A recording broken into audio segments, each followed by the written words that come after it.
welcome you back to the Burnick channel, and I have been off for a week, and I just want to say that it's been much needed, and I'm happy to be back. And we are going to be talking about Lake Mead tonight, and I find it very odd that the lake continues to rise, but yet they continue to discover 2 or 3 bodies a day. This is very strange to me. Like, why didn't they find these while the lake was lower? You would think that the lake was lower, they would find more. Less people are putting scuba gear on. I guess that's a possibility. Maybe that's how they're finding these dead bodies. I'm not quite sure. But anyway, with that being said, the lake is rising, and the lake is up a couple feet in the last 28 days. It's fantastic news. Some of it's rain, some of it's inflows from Lake Powell. We will not be talking about Lake Powell, but this weekend I am wanting to do a Colorado River update, so be watching for that. And we're going to kick this right off like we always do. And like always, the white is 2021 and your blue is 2022. And your storage acre feet today is 7,206,000 acre feet. And the lake is currently 1,043.48 feet. And the level is 185.52 feet below full pool level, 1,229. The lake is down 185.52, but it's also up, so that's a good way to look at it. You can see right here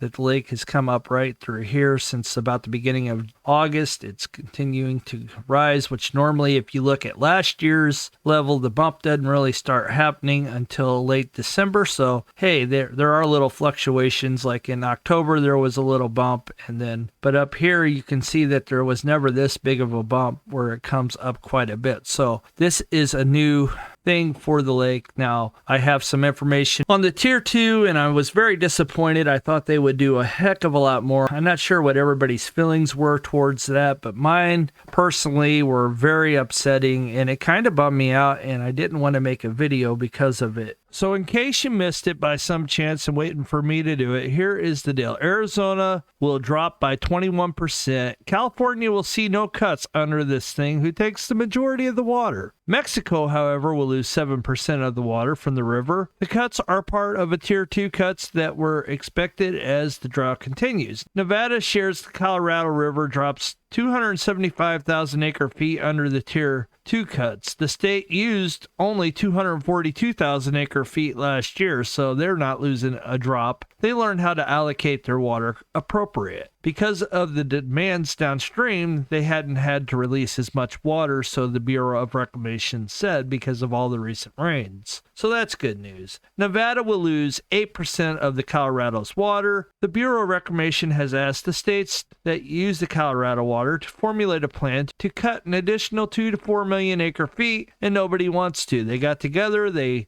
said, no, we're not doing that, and the federal government said, okay, we ain't doing nothing either. So each one of them are at a stalemate, and that really, really upsets me. How does it make you feel? Now, the Bureau of Reclamation is also saying that the lake will be down 26 feet lower a year from now. The lake is currently at 143, and the forecasting has it dropping to 1,016 by the end of September 2023 and down to 1,013 by July of 2024. Now, they were completely wrong last year. Will they be completely wrong this year? And I have the upcoming drought monitoring for the next several months, what they're forecasting, and it's not looking very good, honestly. So let's roll back out to the charts now. So with that being said, I got a new graph for you tonight, and we are going to be checking percentage of total releases is 90.89% of your total release of 100%, and your storage acre feet. Today's release total is 8,180,382 acre feet. This is, and the total required is 9 million. Now, some of you may be surprised that they actually went over this mark last year by almost 500,000 gallons. So part of that drainage is from this right here. So part of me wonders why they continue to allow water just to run freely down river and then complain that the states are taking it. The Bureau of Reclamation really gets under my skin as far as that goes. I'm just curious what your guys' thoughts are, so please comment below. This is what the total acre is. And like I said, we are at 90.89% of your total releases to thus far. Now, September 30th is the final day, so we'll see where we end up. Hopefully we end up with less than what's required, because upstream at Lake Powell, it's 7.5 million acre feet, and they're a little bit over that thus far, but we got a long way to go. And last year they were much higher at this point in time. They have really slowed down the inflows, and we'll be checking that out here in a minute. And now we're going to go check out the last 3 years at Lake Mead, and your full pool level's always 1,229. That will never change unless they increase the height of the dam, which I don't see that happening anytime soon. And your water level on this date in 2020 was 1,083.81. On this date last year, the water level was 1,067.86. And today's level is 1,043.48. Inactive pool is always 950. Your dead pool is always 895. The level is down 24.38 feet from 1 year ago, and that's actually come up a little bit since the last video because I changed it. And the level is down 40.33 feet from 2 years ago. The level is currently 93.48 feet from power loss and inactive pool, and the level is 148.48 feet from dead pool. And remember, it's shaped like a V, so it will drop quicker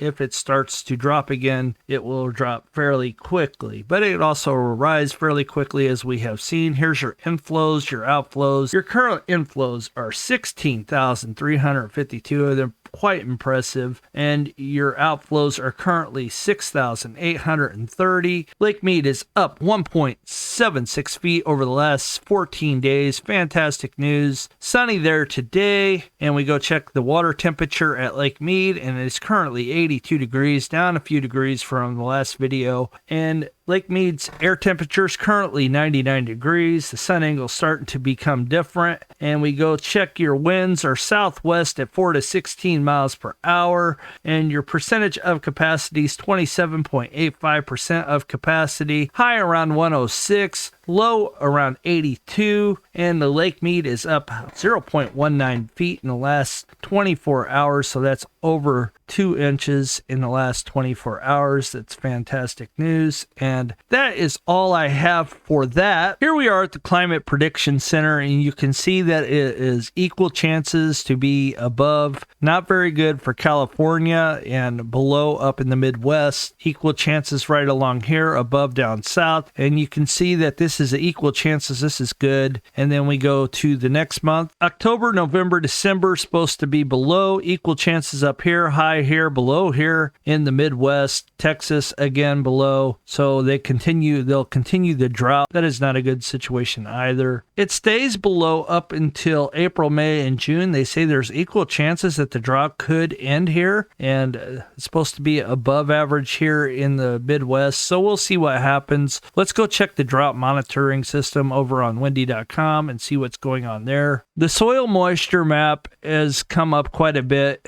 Once again, down here, they still have 83%. Tuba City, it's quite dry, 2%. Telluride over here, 93%. So all this area up here is really good. Aspen, 86. Vail, 97. So there's good moisture content, and Flagstaff is at 90%, which is rare. Even Vegas has 8% moisture right now, 9%. So it's come up quite a bit. This hasn't really helped the drought. We go out to the 30-day mark, and you can see some of that starts to evaporate, but Flagstaff is still at 86%, so not a whole lot. So we'll see what happens there. And let's check out the rain accumulation over the next several days. So there's still quite a bit of precipitation coming to Flagstaff, 1.37 inches. That all flows into the Colorado. All along the Colorado, you're going to get a half inch all the way up to an inch. And then Lake Powell continues to be dry. Lake Navajo over here, you're getting 2.39. I'm sure Lake Navajo has come up with all this recent rain. Telluride, and let's see if there's any new snow coming.